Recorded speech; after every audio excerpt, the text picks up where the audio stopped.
Advanced Studio Classroom is on the air.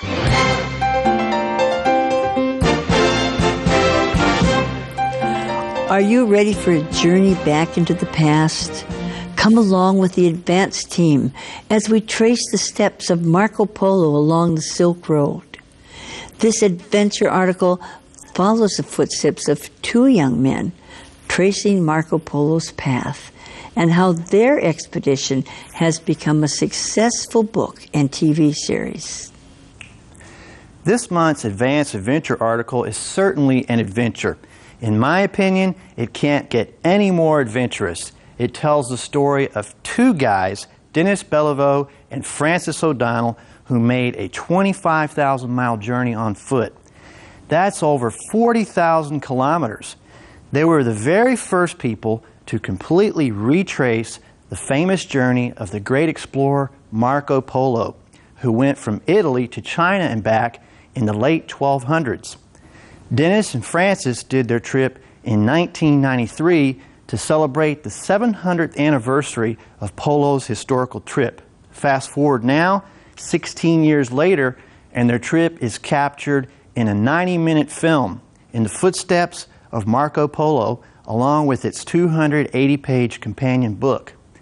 The great distance wasn't their only challenge. The trip had many others.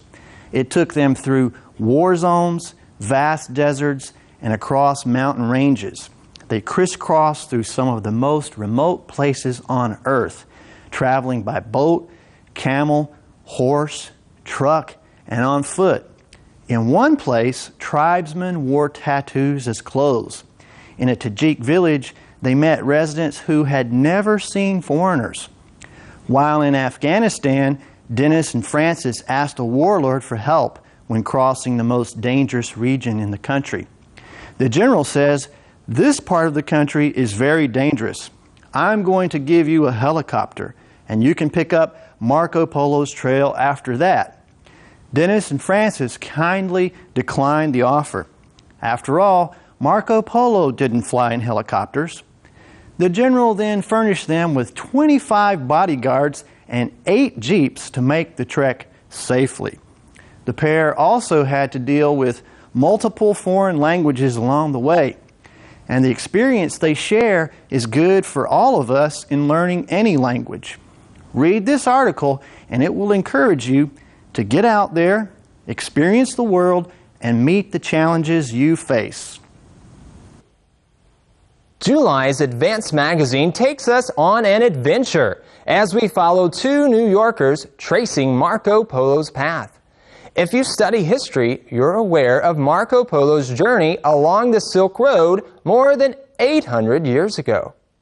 If you're really into history, you'll hit the road. Make that hit the Silk Road and relive Marco Polo's entire trip, just like the two men highlighted in this article.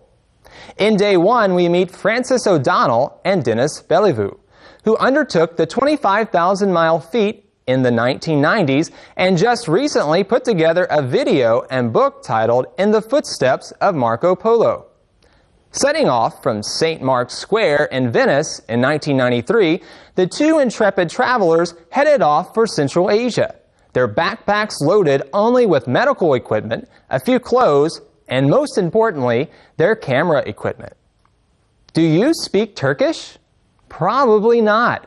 But as we learn in day two, O'Donnell and Beliveau wisely picked up a little bit of the Turkish language before leaving New York. It prepared them well for the extended time they spent in Turkey. And related dialects throughout Central Asia share many Turkish words, so they could use basic greetings and common phrases. But was this trip expensive? See the end of day two for that answer. Shangri-La waits for us in day three as the adventurers weave their way through Afghanistan, tracking the same route Marco Polo traversed many years ago. And did you know that India and Indonesia were on Marco Polo's itinerary?